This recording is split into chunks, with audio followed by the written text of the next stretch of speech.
लीजिएगा। अब हिंदुओं के पास स्कूल है ही नहीं। पूरे भारत की शिक्षा पर कब्जा किसका है? पूरे भारत में कॉन्वेंट स्कूल हैं, और कॉन्वेंट स्कूल किनके हैं? ईसाइयों के, और ईसाई मिशनरी है ये। अच्छा एक बात बताओ, कॉन्वेंट का मतलब, कॉन्वेंट स्कूल का मतलब क्या होता है? गूगल करो तो गूगल बताएगा कि ईसाइयों ने कॉन्वेंट स्कूल बनाया था अपने ईसाइयत का प्रचार करने के लिए। ईसाइयत का प्रचार करने के लिए क्या बना था? Convent school. अरे कॉन्वेंट स्कूल का मतलब ही है ईसाइयत का प्रचारक। अब मैं आपसे सवाल करता हूं कि आपका बच्चा ईसाइयों के स्कूल में, जहां ईसाइयत का प्रचार होता है, उन स्कूल में आपका बच्चा क्यों जा रहा है? यह सवाल है, क्यों जा रहा? और वहां गया तो वहां से नास्तिक होकर ही लौटेगा, क्योंकि वहां यही पढ़ाया जाता है कि भगवान को क्यों मानते हो। अरे अब वो लड़के ने कल मेरे से जो सवाल किया मैं आपको बोलता हूं। उस लड़के ने मेरे से कहा कि हम भारत के लोग भगवानों को ज्यादा मानते हैं, इसलिए भारत ने कोई आविष्कार नहीं किया। वो लड़का क्या बोल रहा था?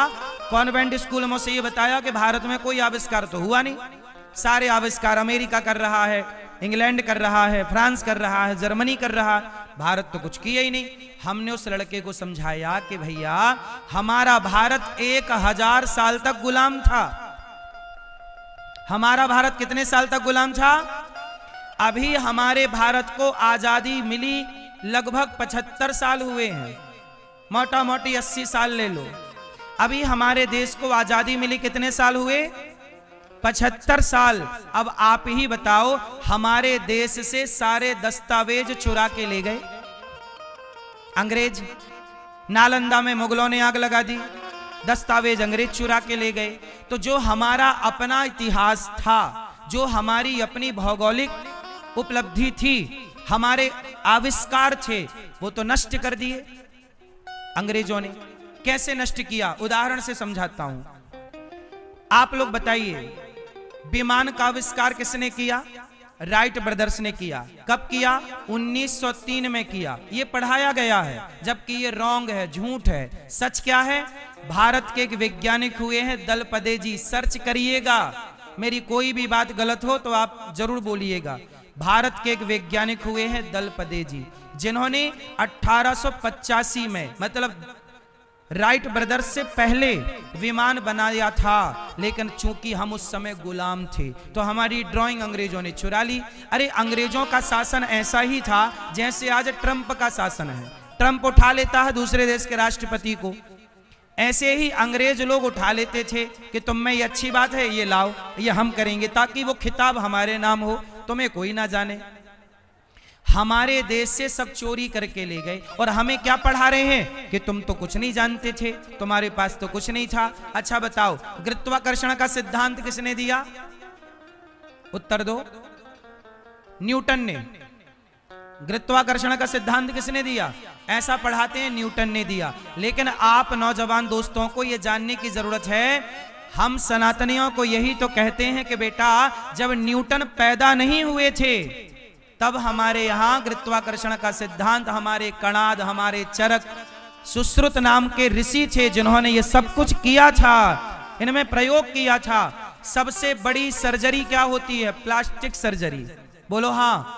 इसे बड़ी उपलब्धता मानी जाती है, बड़ी उपलब्धि है साइंस की कि प्लास्टिक सर्जरी कर रहे हैं। आपको आश्चर्य होगा, हमारे सुश्रुत नाम के ऋषि ने सबसे पहले प्लास्टिक सर्जरी की थी। जब हमारे ऋषियों ने की तो हम ये क्यों कह रहे हैं कि अमेरिका ने और इंग्लैंड ने और जापान ने और फ्रांस ने सर्जरी शुरू की? हम अपने ऋषियों को भूल गए। क्यों भूल गए? क्योंकि 1000 साल में हमारे अपने सारे दस्तावेज चोरी हो गए, ऋषियों की स्टडियां चोरी हो गई, तो हम तो बिना पुस्तक के हो गए ना। इसलिए आप लोगों को अपने धर्म को पढ़ना चाहिए, सनातन को जानना चाहिए। और कॉन्वेंट स्कूलों में आपका बेटा तिलक लगा के जाता है तो तिलक हटवा देते हैं, कलावा पहन के जाता है, कलावा हटवा देते हैं। सवाल पूछो कि तुम पढ़ा रहे हो कि तुम तिलक और कलावा हटवाने बैठे हो यहां पर? इतनी मनमानी ना हो साहब।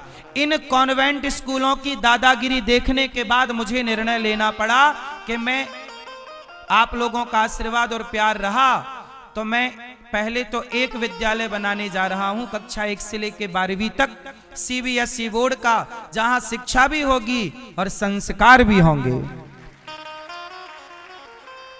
हमारे भारत में हम गीता क्यों नहीं पढ़ते? हम आपसे निवेदन करते हैं, स्कूलों में गीता क्यों नहीं पढ़ाई जाती? क्या गीता गलत है? जोर से क्यों नहीं पढ़ाते? गीता यदि गीता गलत है तो अदालत में कसम खा रहे हैं गीता की, मैं गीता पे हाथ रख के कहता हूं, जो कहूंगा, सच के सिवा कुछ नहीं कहूंगा। गीता अदालतों में क्या कर रही है? अरे गीता बच्चों के बैग में होती, बच्चे गीता पढ़ते तो अदालत जाने की नौबत ही ना आती। गीता स्कूलों में होनी चाहिए कि अदालत में? आप बताओ क्यों नहीं है? क्यों नहीं है? कॉन्वेंट स्कूल में क्रॉस लगा के पढ़ा रहे हैं वो टीचर लोग। और याद रखना, आपका बच्चा गाय को क्या मानता है? बताओ आप लोग गाय को क्या मानते हो?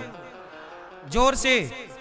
माता। और कॉन्वेंट स्कूलों में जो ईसाई लोग पढ़ा रहे हैं वो तो गाय का मांस खाते हैं। तो गाय का मांस खाने वाला तुम्हारे बच्चों को क्या पढ़ाएगा? तुम्हारे बच्चे ईसाइयों से पढ़ रहे हैं? बोलो हां या ना, जोर से। इसलिए मैं आप सबसे प्रार्थना करता हूं मेरे दोस्तों, आप लोग इतना सफल होना कि आप अपने प्रयागराज में हर क्षेत्र में एक एक बढ़िया स्कूल बनाओ और बढ़िया पढ़ाओ बच्चों को। कॉन्वेंट स्कूलों के आज हम लोग अधीन हो गए हैं। कॉन्वेंट स्कूल इस तरह से कैप्चर कर लिया है भारत की शिक्षा को कि आपके हाथ में अब कुछ रहा ही नहीं। हिंदू लोग लड़ रहे हैं आपस में, तुम्हें लड़ने से फुर्सत नहीं है। तुम्हें ये नहीं कि तुम स्कूल बनाओ, स्कूल बनाओ, बच्चों को पढ़ाओ, संस्कार दो, सनातन ऋषियों के बारे में पढ़ाओ। हमारी जो संस्कृति चोरी कर ली अंग्रेजों ने, कॉन्वेंट स्कूलों में बताते हैं कि तुम्हारे देश में था ही क्या, कोई संस्कृति, कोई आविष्कार? अरे भैया सब कुछ यही था। यदि कुछ ना होता तो ये अंग्रेज यहां डाका डालने काहे को आते? बताओ हमारे देश में कुछ था कि नहीं था? यदि नहीं था तो यहां चोरी करने काहे को आए थे? बोलो हां। इसलिए मेरी मां, जिन गद्दारों ने इस देश में राज किया, जिन गद्दारों ने देश को गुलाम बनाया, जिन लोगों ने भारत को गुलाम बनाया, जिन लोगों ने तुम्हारी बहन बेटियों की आबरू लूटी, इज्जत लूटी, उनके स्कूलों में आप अपने बच्चों को पढ़ा रहे हैं। इससे बड़ा दुर्भाग्य हिंदुओं का क्या होगा? इसलिए कॉन्वेंट स्कूलों की जो मनमानी है वो आपको सहनी है कि नहीं सहनी? इसलिए आपका अपना विकल्प हो। अभी तो आपके पास विकल्प नहीं है ना। आप बच्चे को पढ़ाना तो चाहते हैं लेकिन आपके पास कोई विकल्प नहीं है, कोई अच्छा स्कूल ही नहीं है। क्या करो? आप लोगों को तो लड़ाई करनी है, आपस में लड़के मरना है, स्कूल थोड़ी बनाने हैं। आप लोग स्कूल बनाइए। आपको क्या लगता है ये देश आजाद हो गया? अच्छा ये बताओ, CBSE बोर्ड किसका है? CBSE बोर्ड किसने बनाया था? बोलो, नहीं पता? सुनो, मैं काले ने, एक अंग्रेज था, एक अंग्रेज ने इस देश में शिक्षा नीति लागू की। कहां का था मैं काले? लंदन का। इंग्लैंड, जिन देश के लोगों ने इस देश पर शासन किया, एक बात बताऊं मैं आपको, सीधी सी बात। जब इंग्लैंड में 1812 जब इंग्लैंड में पहला स्कूल बना 1812 में, उस समय भारत में 7 लाख गुरुकुल एक्टिव थे। हमारे गुरुकुलों को बिगाड़ा, नष्ट किया और मैं काले ने शिक्षा नीति अपनी लागू कर दी। आज देश आजाद हो गए, 75 साल हो गए आजादी के। इन 75 सालों के बाद भी हम लोग अंग्रेजों की शिक्षा पढ़ रहे हैं। मैं काले के द्वारा लागू। अरे जब अंग्रेज चले गए तो अंग्रेजों की लागू की गई शिक्षा नीति भी समाप्त होनी चाहिए और भारत की शिक्षा नीति की स्थापना होनी चाहिए। हाँ या ना? इसलिए कहता हूं कि आप अपने बच्चों को संस्कार दो। कॉन्वेंट स्कूलों में बच्चों को पढ़ा कम रहे हैं, आपके बच्चों को सनातन के खिलाफ भड़का ज्यादा रहे हैं। यह बात सही है कि गलत है? कितने लोग मेरी बात से सहमत हैं कि वो पढ़ाते कम हैं और सनातन के खिलाफ भड़काते ज्यादा हैं? आपका बच्चा पढ़ने गया था, नास्तिक होके लौटेगा। यह है कॉन्वेंट स्कूलों की सच्चाई। बोले कौन? कोई नहीं बोलता। आपको बोलना पड़ेगा, आपको बुराई का विरोध करना पड़ेगा, वरना आपका बेटा आपके हाथ से चला जाएगा। इतना भड़काया हमारे देश में माता पिता को भगवान माना जाता था। मातृदेवो भव पितृदेवो भव। इन कॉन्वेंट स्कूलों की देन ये हो गई कि अब बेटा अपनी मां को पानी देने को तैयार नहीं है। पढ़े लिखे बच्चे पानी ना देंगे, याद रखना कॉन्वेंट वाले, और ये पानी की संभावना नहीं है इनसे। रोटी की तो छोड़ ही देना, क्योंकि शिक्षा तो है, इंग्लिश तो बोलेगा, संस्कार नहीं है। शिक्षित समाज चाहिए, पर केवल शिक्षित समाज नहीं चाहिए, संस्कारी समाज चाहिए।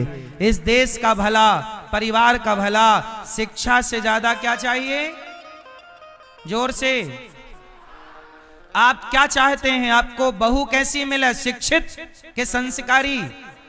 अरे शिक्षित में थोड़ा एक क्लास कम पढ़ी होगी चलेगा। आपको दामाद कैसा चाहिए? शिक्षित के संस्कारी? एक क्लास कम पढ़ा हो दामाद चलेगा, पर संस्कारी चाहिए। आपको पति कैसा चाहिए? शिक्षित के संस्कारी। पत्नी कैसी चाहिए? शिक्षित के संस्कारी। शिक्षित समाज से देश का कल्याण ना होगा, संस्कारी समाज से देश का कल्याण होगा। शिक्षित भी हो और, वरना क्या करोगे ऐसी शिक्षा का जो आपको पानी देने को तैयार नहीं, अपने बाप को और अपनी मां को गिलास भर। ऐसी शिक्षा का करोगे क्या? इसलिए शिक्षा जरूरी है, पर उससे कई गुना जरूरी संस्कार है। कौन से संस्कार?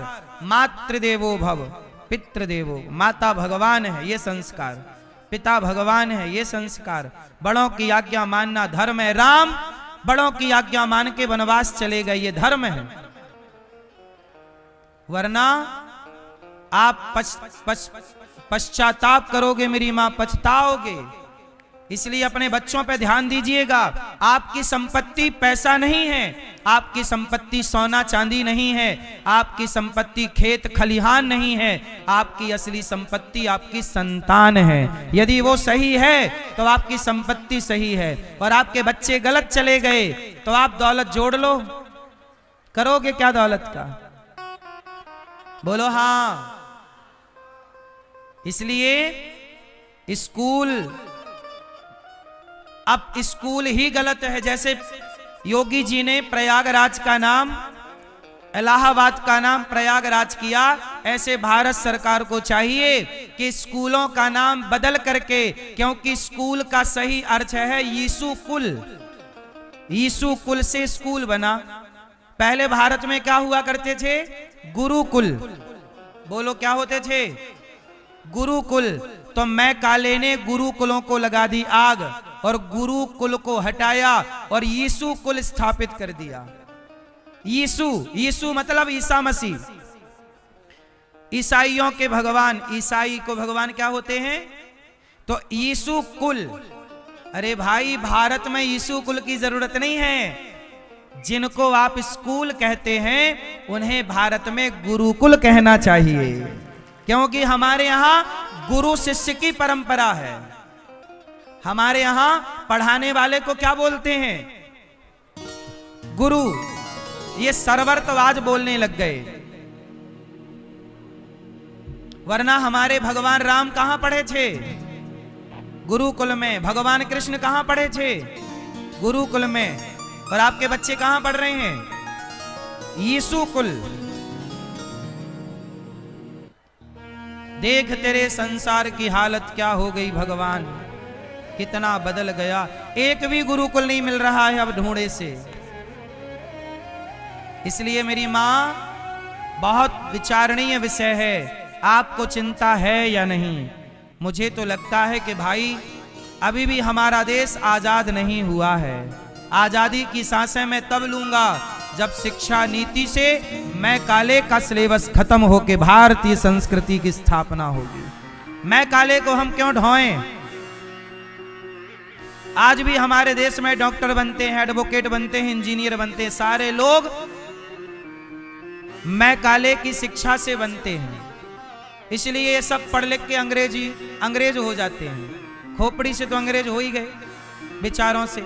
इसलिए अब लोग ना सवेरे हुआ good morning, good afternoon, good evening, good night, Radhe Radhe बोल लो भैया, जय श्री कृष्णा बोल लो। बताओ, भारत में जय श्री कृष्णा होना चाहिए, जय श्रीमन्नारायण होना चाहिए, हर हर गंगे होना चाहिए कि गुड मॉर्निंग होना चाहिए? गुड मॉर्निंग ठीक है। एक बात बताएं, भाषाओं का ज्ञान गलत नहीं है, इंग्लिश आनी चाहिए। भाषा का ज्ञान गलत नहीं है, लेकिन आजकल लोग अपनी भाषा को भूलते जा रहे हैं, अपनी संस्कृति को भूलते जा रहे हैं, और आप अंग्रेज बनते चले जा रहे हैं। मैं अमेरिका गया। अमेरिका में भारतीय लोग रहते हैं और अमेरिका के लोगों से अच्छी इंग्लिश भारत के लोग बोलते हैं अमेरिका में। मैं अमेरिका गया, आप कितने भी अच्छी इंग्लिश बोल लो, लेकिन अमेरिका हो, लंदन हो, चाहे कोई भी देश हो, वहां भी भारत के लोगों के साथ भेदभाव होता है। पता है, इंग्लिश बोलने से कोई अंग्रेज नहीं हो जाता। ट्रंप से बढ़िया इंग्लिश बोलने वाले हमारे देश में हैं, लेकिन वो लोग कहते हैं गोरे और काले। भारतीय लोगों को क्या बोलते हैं उन लोग? काले। अमेरिका में चलता है गोरा काला, भारतीय लोगों को इंग्लैंड में चलता है गोरा और काला मतलब भारत का, और गोरा मतलब अंग्रेज। तो ये भेद रहेगा, तुम कितने भी अंग्रेज बन लो, वो तुम्हें स्वीकार नहीं करेंगे, तुम ही उनके पीछे पीछे घूम रहे हो। और मैं एक बात और कहूं, हमारे भारत की शिक्षा प्रणाली इतनी मजबूत हो सकती है कि हम पढ़ने अमेरिका क्यों जाएं, दुनिया पढ़ने भारत आए। हम अपनी शिक्षा को ऐसे क्यों ना तैयार करें? हम क्यों पढ़ने जाएं? बहुत सारा काम बाकी है, सरकार ध्यान दे नहीं रही है इन बातों पर। शिक्षा नीति पर सरकार को बहुत जल्दी अच्छा कदम उठाना चाहिए। शिक्षा जिसकी अच्छी होगी सब कुछ अच्छा होगा। बोलो हाँ। तो आप लोगों से मेरी इतनी प्रार्थना है कि आप अपने बच्चों को संस्कार जरूर दिया करो। अभी हम एक विद्यालय, इसीलिए हम एक विद्यालय बना रहे हैं, कक्षा 1 से लेकर 12वीं तक सीबीएसई बोर्ड पढ़ाएंगे, चूंकि सरकारी गाइडलाइन है, लेकिन केवल उस पर निर्भर नहीं रहेंगे।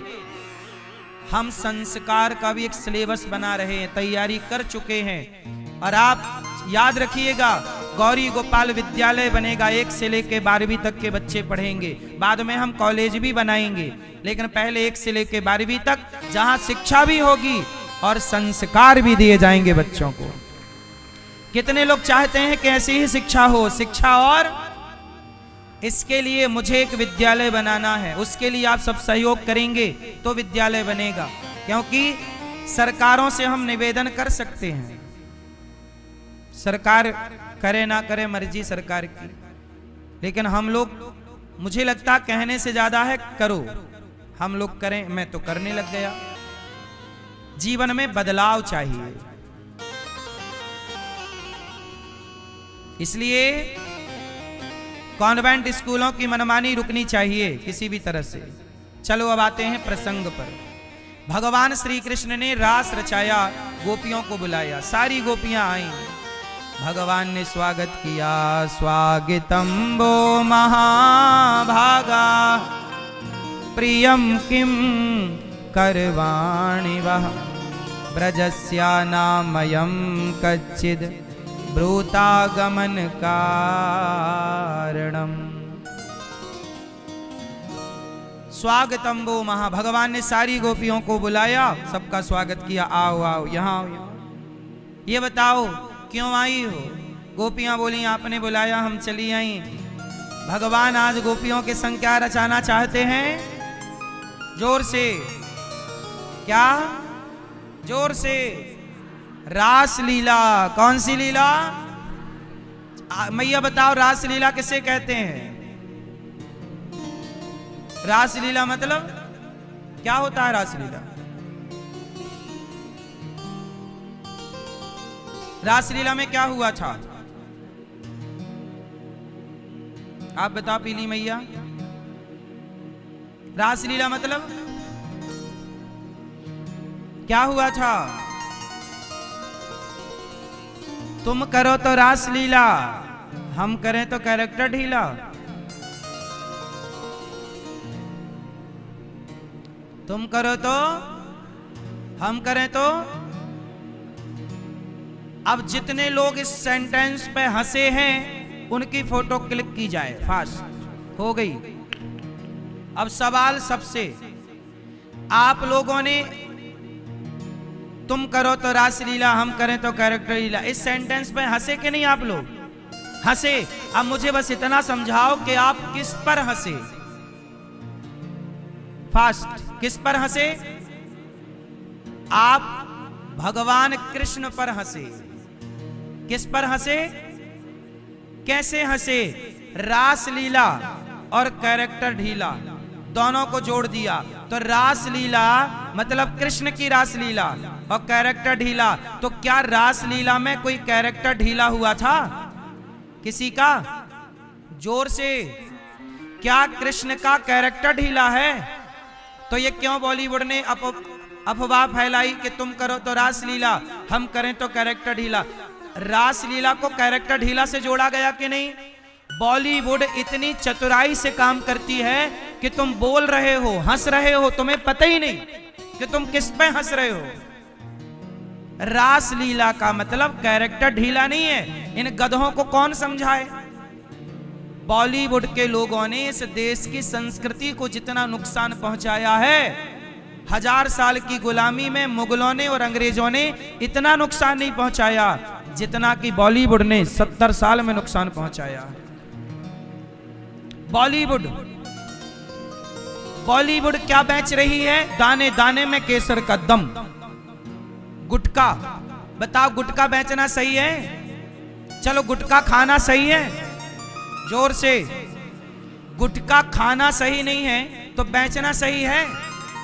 जरा सोचिएगा, इस देश में जो गुटखा बेचते हैं उन्हें सुपर डुपर स्टार कहा जाता है, और जो साधु लोग गुटखा खाने का मना करते हैं, माँ बाप की सेवा करने की प्रेरणा देते हैं, उन साधु संतों को इस देश में ढोंगी पाखंडी कहा जाता है। देखो जरा दोगलापन। और सुनो, इतना ही नहीं, बॉलीवुड के लोगों को मीडिया क्या बोलती है? सितारों ने डाली वोट। बॉलीवुड के मूर्खों को क्या बोला जाता है? सितारों ने डाली वोट। सितारे हैं। और वही मीडिया जो बॉलीवुड के लोगों को सितारे कहती है, वही मीडिया संतों को ढोंगी पाखंडी कहती है। हाँ या ना? ये सच्चाई है कि झूठ है? इसका मतलब है कि हमारे देश में एक तरफ बॉलीवुड है जो आपके बच्चे को गुटखा खिलाना चाहता है, शराब पीने का शौक नहीं, पीता हूं गम भुलाने को। ये शराब का प्रचार है या नहीं? मूवियों में शराब का प्रचार है कि नहीं? सिगरेट का प्रचार है कि नहीं? जोर से, ईमानदारी से बोलना, गंगा मैया की सौगंध है आपको। बताइए, बॉलीवुड के द्वारा शराब का, गुटखे का, सिगरेट का, गलत चीजों का बॉलीवुड प्रचार करती है कि नहीं? और उन गलत लोगों को हमारे देश की इंटरनेशनल मीडिया बोलती है सितारे। और जिन साधु संतों ने समाज की सेवा की, उन संतों को बदनाम करने के लिए देश की इंटरनेशनल मीडिया कैंपेन चलाती है। और बड़े बड़े संतों को बदनाम करने के, अभी देखो ना, पूज्य प्रेमानंद जी को बदनाम करने के लिए, ये दास अनिरुद्ध को बदनाम करने के लिए 4 महीने तक न्यूज वालों ने गलत खबरें चलाई। इतना झूठ बोलती है मीडिया कि धर्मेंद्र जी मरे नहीं थे और मरे की वीडियो चला दी। इतनी झूठ बोलती है मीडिया, संतों को बदनाम करने की साजिश। और वो बॉलीवुड के जो गुटखा शराब गलत चीज बेच रहे हैं, उनको तारे सितारे बता रही है मीडिया। ये दोगलापन कहां कब खत्म होगा? इससे समाज, अब बॉलीवुड के सितारों से आपका बेटा बिगड़ रहा है कि नहीं? बोलो हाँ। तो बताओ आपके लिए क्या सही है? बॉलीवुड के लोग सही हैं कि साधु संत सही हैं? जिन संतों ने अपनी जिंदगी लगा दी सनातन की सेवा में, संत लोग ना होते ना तो भारत में गाय ना होती, तुम्हारे पास केवल गाय की फोटो रह जाती। आज गाय यदि कहीं सुरक्षित है तो संतों की गौशालाओं में गौ माता सुरक्षित है, वरना फुटपाथ की सड़क पे पड़ी गाय को तो कब उठा के ले जाते। साधु संत कहते हैं गुटखा ना खाओ बेटा, माँ बाप की सेवा करो। सही रास्ते पे साधु संत चला रहे हैं और बॉलीवुड खुलेआम गलत चला रहा है। लेकिन मीडिया बॉलीवुड का सपोर्ट करती है और अनिरुद्धाचार्य का विरोध करती है, संतों का विरोध करेगी। हम बोलेंगे अच्छा बताओ लिव इन में रहना सही है कि गलत है? जोर से। आपको लिव इन में रहने वाली बहू चाहिए क्या? लिव इन में रहने वाला दामाद चाहिए क्या अपनी बेटी को? जोर से। तो लिव इन में रहना गलत है, यही बात मैंने कही थी, तो कुछ लोगों को मिर्ची लग गई। हाँ या ना? अरे लिव इन में रहना भारतीय संस्कृति नहीं है। नहीं है मतलब नहीं है, तो हम तो बोलेंगे कि नहीं है। अब मीडिया बोली आपने क्यों बोला? भाई जो गलत हो से गलत बोला जाएगा। बॉलीवुड के लोग लिव इन को सही कहते हैं क्योंकि वो रहते हैं। आप गलत कर रहे हैं, इसका मतलब ये नहीं कि हम भी गलत करने लग जाएं। इसलिए मेरी मां, धर्म और अधर्म की लड़ाई है। बॉलीवुड अधर्म है और साधु संत धर्म है। बॉलीवुड के द्वारा अब बताइए, जुए का ऐप डाउनलोड कराया जाता है कि नहीं? प्रचार करते हैं कि नहीं बॉलीवुड के लोग? जुआ खेल के भारत के कितने युवाओं ने आत्महत्या कर ली, फांसी लगा ली, कर्जे पे आ गए। कौन जिम्मेदार है? ये जुए का ऐड चलाने वाले लोग जिम्मेदार हैं कि नहीं? इनका बहिष्कार होना चाहिए कि नहीं? लेकिन इन्हें सितारों ने डाली वोट। सितारे आए यहां, सितारे गए वहां। वारे सितारे गधों के सितारे हैं ये, हमारे सितारे तो साधु संत हैं। हमारे सितारे साधु संत हैं। अरे साधु संत हैं तो भारत की संस्कृति है। साधु संत ना होते तो भारत की संस्कृति ना होती। इसलिए हमारे सितारे साधु संत हैं, ना कि ये गधे हैं। बॉलीवुड के लोग इन गधों के बल पे इस देश का कल्याण, इस देश की संस्कृति का कल्याण, ये तो गुटखा बेच रहे हैं। दाने दाने में केसर का दम। क्यों? खाने को रोटी नहीं है, गुटखा बेच के कमा रहे हो। बोले कौन? कौन बोले? कितने लोग गुटखा खा के कैंसर के मरीज होके मर गए। कौन समझाए कि गलत क्यों बेचना? भाई साहब गलत क्यों? तुम करो तो रास लीला, हम करें तो कैरेक्टर ढीला। हमारे भगवानों पर भी दोषारोपण किया कि नहीं बॉलीवुड के लोगों ने? अब मैं आपको बताता हूं। अच्छा बताओ, बॉलीवुड के लोग कहते हैं कि शंकर जी पे दूध क्यों चढ़ाते हो? गरीबों में बांट दो, गरीबों में दे दो। तो हम भी कहते हैं मूवियां बनाने में करोड़ों रुपए क्यों खर्च करते हो? गरीबों में बांटो। तुम्हारी मूवी एक 1,000 करोड़ कमाती है। पूछो उन गधों से कि तुम्हारी मूवी में जो 1,000 करोड़ कमाए हो, कितना तुमने गरीबों में बांटा है? शंकर जी पर दूध क्यों चढ़ाते हो? अरे शंकर जी पर दूध चढ़ाना विज्ञान है। इन मूर्खों को समझाए कौन? आओ मैं इसका विज्ञान समझाता हूं। शंकर जी पर दूध क्यों चढ़ाते हैं? चलो बताओ। हमारे देश के जितने भी शिवालय होते थे या होते हैं, बताओ वो सारे शिवालय नदियों के, तालाब के, झरनों के किनारे हैं कि नहीं? ध्यान से सुनना, विज्ञान, साइंस। काशी विश्वनाथ गंगा जी के किनारे हैं कि नहीं? उज्जैन महाकालेश्वर क्षिप्रा नदी के किनारे हैं कि नहीं? ओमकारेश्वर नर्मदा मैया के किनारे हैं कि नहीं? जितने भी 12 ज्योतिर्लिंग आपको मिलेंगे नदी और तालाब के किनारे ही मिलेंगे। तो हमारे यहाँ शंकर जी पर दूध इसलिए चढ़ाते हैं ताकि शंकर जी पर दूध चढ़े और वो दूध बह के नदी में जाए और नदियों में रहने वाली मछलियों को भी, चूंकि मछली मत्स्य भगवान होते हैं हमारे सनातन में, तो भगवान मत्स्य को भी भोग लग जाए दूध का। इसलिए दूध, और सबसे ज्यादा दूध कब चढ़ाया जाता है शंकर जी को? जोर से। सावन के महीने में सबसे ज्यादा दूध चढ़ाया जाता है। और याद रख लेना, जो आयुर्वेद है वो कहता है कि सावन के महीने में दूध नहीं पीना चाहिए। क्वार करेला कार्तिक दही, मरहो ने तो परहो सही, ये सारी बातें निकाल लो, हिस्ट्री पता चल जाएगा कि सावन के महीने में दूध पीने की मनाही है। पियो तो कम। क्यों? सावन के महीने में बारिश ज्यादा होती है, नमी मौसम में रहती है, शरीर में पानी की मात्रा अधिक रहती है, इसलिए दूध कम पीने की बात कही गई है। दूध में कैल्शियम होता है और कैल्शियम को पचाने के लिए विटामिन डी चाहिए होता है, और विटामिन डी सूर्य के प्रकाश में मिलता है, और सावन में बादल होने के कारण प्रॉपर विटामिन डी नहीं मिलता, इसलिए कैल्शियम का प्रयोग कम, अर्थात दूध कम लेते हैं। इसलिए हमारे यहाँ कहते हैं कि सबसे ज्यादा दूध सावन में हमारे यहाँ गैया है। सबके यहाँ पहले सबके घर में 10-10 गैया होती थी। आप जितने लोग बैठे हो, आपके पूर्वजों के पास 10-20 गैया थी।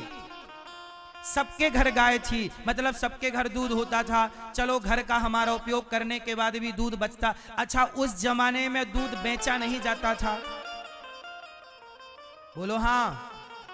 आज से 50 साल पहले हमारे पूर्वजों की मान्यता थी कि दूध नहीं, दूध ब्राह्मण नहीं बेच सकता था, क्षत्रिय नहीं बेच सकता था, वैश्य नहीं बेच सकता था, केवल ग्वाला को दूध बेचने का अधिकार था, और किसी समाज को दूध बेचने का अधिकार नहीं था। हमारे यहाँ दूध बेचना शुभ नहीं मानते कि तुम्हें लेना है यूं ही ले जाओ। तो हम सबके घर में दूध बहुत होता था, और आयुर्वेद कहता है कि सावन में दूध ज्यादा नहीं पीना चाहिए, तो दूध की खपत हो गई कम, और दूध खपत तो कम हो गई, लेकिन गाय को दूध तो बराबर निकल रहा हो। सावन में गैया ज्यादा दूध देती है क्योंकि हरी हरी घास ज्यादा खाती है, तो वो दूध करें क्या? फेंकते हैं तो गोरस का अपमान होता है, तो शंकर जी पे दूध चढ़ाते थे। तो हमारी आस्था है शंकर जी पे दूध चढ़ाएं। लोग कहते हैं कि गरीबों में बांटो। अरे गौरी गोपाल आना कभी, गौरी गोपाल में 24 घंटे रसोई चलती है। हम तो गरीबों में बांटते भी हैं भोजन, सबको भोजन कराते हैं, और शंकर जी को दूध भी चढ़ाते हैं। दूध कितने का चढ़ाते हैं लोग? 10 रुपए का। एक बात बताओ, शंकर जी पे दूध क्यों चढ़ाते हैं? इसके लिए पिक्चर बना दी बॉलीवुड ने। शराब क्यों पीते हो? शराब पीने से कितनों का सिंदूर उजड़ गया, कितनों का बाप मर गया, कितनी बेटियां विधवा हो गईं। क्या शराब के खिलाफ कोई मूवी बनी? शराब के खिलाफ नहीं बनाएंगे मूवी। दूध क्यों चढ़ाते हो शंकर जी पर? शंकर जी इनको खटक रहे हैं इन मूर्खों की आंखों में। इसलिए मेरी माँ, शंकर जी पर दूध भी चढ़ाओ और गरीबों में बांटो, और इन मूर्खों से कहो कि तुम पैसा कमाते हो जो मूवियां बना के एक टिकट बेचते हैं 300 की। पिक्चर देखने जाते हो, टिकट कितने की? तो कहो कि हम 300 तुम्हें क्यों दें, गरीबों में बांटेंगे, तुम्हारी मूवियां नहीं देखेंगे। बोलो हाँ या ना? शंकर जी पे दूध चढ़ाना भारतीय संस्कृति रही है, इसलिए भारतीय संस्कृति का पालन हम लोग करते हैं। दूध चढ़ाते हैं, इसमें क्या दिक्कत है? मूवियां बना दी साहब, मूवियां बना दी कि शंकर जी पे दूध क्यों चढ़ाते? कोई काम नहीं है बॉलीवुड के पास सनातनियों को भड़काने के सिवा। एक पिक्चर बना दी आश्रम नाम की, उस पिक्चर को जितने युवा देखेंगे सब संतों का विरोध करने लग जाएंगे।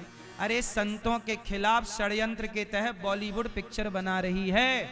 आप लोग बॉलीवुड का षड्यंत्र तो समझो। चलो बताओ, बॉलीवुड षड्यंत्र कर रही है कि नहीं? बॉलीवुड में ऐसी ऐसी पिक्चरें बनी। एक पिक्चर बनी, एक साहब थे, उन्होंने अपनी चोटी काट दी। बोले हम सिखा काट रहे हैं चोटी, सनातन का अपमान करने के लिए चोटी काट दी। पिक्चर बना दी और ब्राह्मण ठाकुर को आपस में लड़ा दिया। इसलिए आपस में लड़ाने वाली, जातवाद फैलाने वाली पिक्चरें ज्यादा बनी, जबकि हम कहते हैं कि हम सनातनी एक हैं। चलो बताओ, आप कितने भाई हो? जोर से भैया, कितने भाई हो? आप कितने भाई हो? हैं? अच्छे से बताओ, कितने भाई हो आप भैया, आप कितने भाई हो? कितने? ये भैया बताएंगे चश्मा वाले, कितने भाई हो आप? 2। ये भैया 2 भाई। आप कितने भाई हो चश्मा वाले भैया? 2। सुनो, हम सनातनी कितने भाई हैं? हम सनातनी 4 भाई हैं। कितने भाई हैं? कौन कौन? हमारा 4 भाइयों में एक भाई ब्राह्मण, क्षत्रिय, वैश्य और शूद्र। हम चारों एक पिता की संतान हैं। मिलजुल के रहना चाहिए। हम लोगों को आपस में लड़ाया अंग्रेजों ने, और लड़ा के हम देश के लोगों को गुलाम बनाया। फूट डालो, शासन करो, किसकी नीति थी? जोर से। अंग्रेजों की थी? जोर से हाँ या ना? फूट डालो, शासन करो। आपस में लड़ाया ब्राह्मण, क्षत्रिय, वैश्य, शूद्र। हम आपसे प्रार्थना करते हैं, आपस में लड़ोगे तो मिट जाओगे। इसलिए हम चारों को कैसे रहना चाहिए? जोर से। हम चारों को संगठित रहना चाहिए। चारों भाई मिलके रहो। आप सब लोगों को मिलजुल के रहना चाहिए। अभी गांव के गांव हिंदुओं के धर्मांतरण हो गए मेरी मां। कुछ हिंदू मुसलमान बन गए, कुछ हिंदू ईसाई बन गए। बताओ, हमारे देश में धर्मांतरण हो रहा है कि नहीं? धर्म परिवर्तन हो रहा है कि नहीं? क्यों हो रहा है? क्योंकि हम अपने हिंदुओं तक पहुंच नहीं पा रहे हैं। आपसे मेरी प्रार्थना है कि अपने हिंदुओं तक पहुंचिए, और चाहे दलित भाई हो, चाहे आदिवासी भाई हो, चाहे मोची भाई हो, सब हमारे भाई हैं। सबको गले लगाइए, मिलजुल के रहिए। आपस में लड़ोगे तो दुनिया लड़ाएगी और लड़ा के शासन करेगी। इसलिए हम सबको मिलजुल के रहना चाहिए। तो बताओ, कितने भाई हैं हम लोग? दुर्गा मैया के हाथ कितने हैं? कितने? दुर्गा मैया के हाथ 8 हैं। दुर्गा मैया कहती हैं कि मैं 8 हाथ वाली हूं। और 8 हाथ कब होते हैं? जब 4 लोग खड़े हो जाएं। तो 4 के हाथ कितने होंगे? दुर्गा मैया कहती हैं कि तुम सनातनियों संगठित तो हो जाओ। तुम संगठित होते तो जंगल का राजा शेर है, शेर की सवारी करती हैं दुर्गा मैया। समाज संगठित होगा तो जंगल के राजा को भी अपना गुलाम बना लेगा, और तुम बिखर जाओगे तो तुम ही किसी के गुलाम हो जाओगे। तो बताओ, गुलाम होना है कि संगठित रहना है? कितने लोग मेरी बात से सहमत हैं कि संगठित समाज चाहिए, कि जातियों में बटा चाहिए? जोर से। कैसा चाहिए? चारों भाई। कितने भाई हो? कहीं भी जाया करो 4 भाई बोला करो। हम 4 भाई हैं। हमारा एक भाई ब्राह्मण है, हमारा एक भाई क्षत्रिय है, एक भाई वैश्य है, और एक भाई शूद्र को कुछ लोग अछूत कहते हैं। कि ये तो अछूत है। एक बात बताओ, शूद्र कहां से प्रकट हुआ? हाँ, भगवान के चरण से। अब बताओ, गंगा मैया कहां से प्रकट हुई? जोर से, गंगा कहां से प्रकट हुई? कहां से? ना, गंगा मैया भी भगवान के चरण से प्रकट हुई हैं। भगवान विष्णु के चरण से प्रकट हुई। बाद में शंकर जी ने उन्हें अपने माथे पे रखा, क्योंकि चरणामृत है। बताओ, गंगा अपवित्र है कि पवित्र है?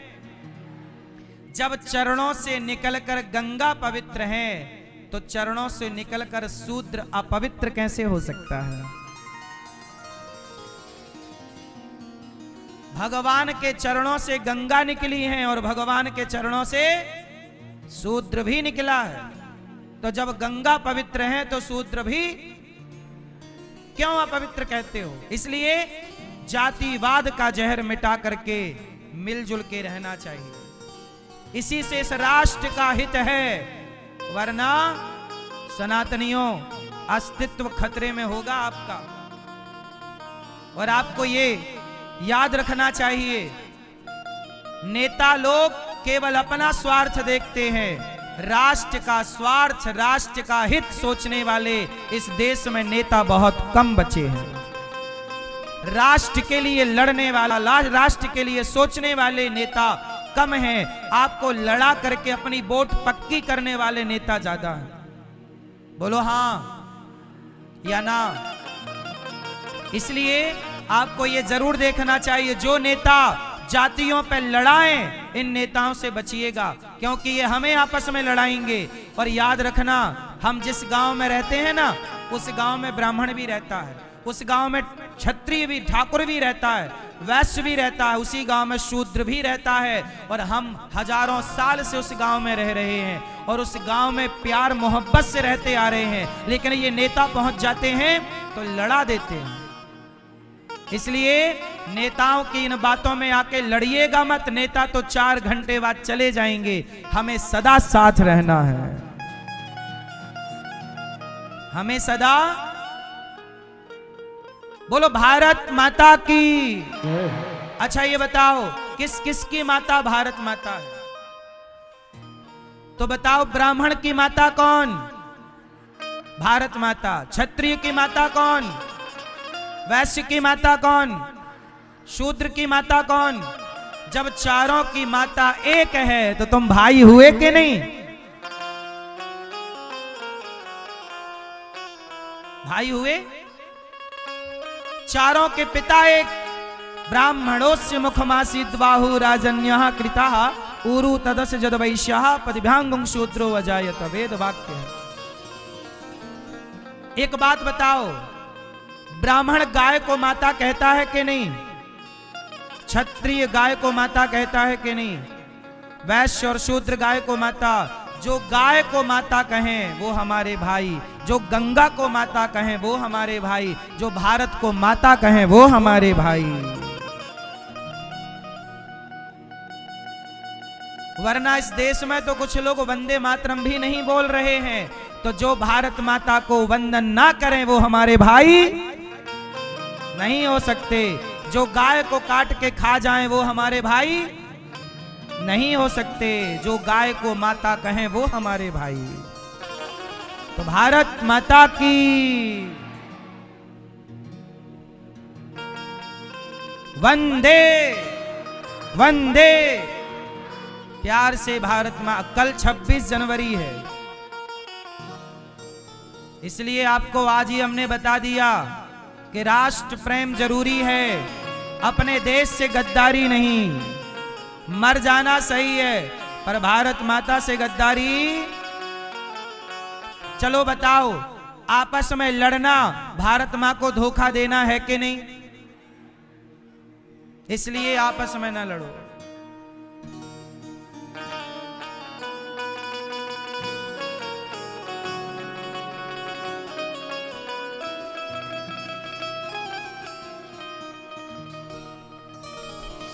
भगवान, इसलिए हमने ये बात शुरू की कि बॉलीवुड के लोग झूठ फैलाए और क्या बोले कि तुम करो तो रास लीला, हम करें तो कैरेक्टर ढीला। अरे रास लीला का मतलब कैरेक्टर ढीला नहीं, रास लीला का मतलब है जीवात्मा और परमात्मा का मिलन। ये तो पवित्र मिलन है भक्त और भगवान का। आज गोपियों को भगवान कह रहे हैं जाओ अपने अपने घर जाओ, पति कैसा भी हो बिन परमेश्वर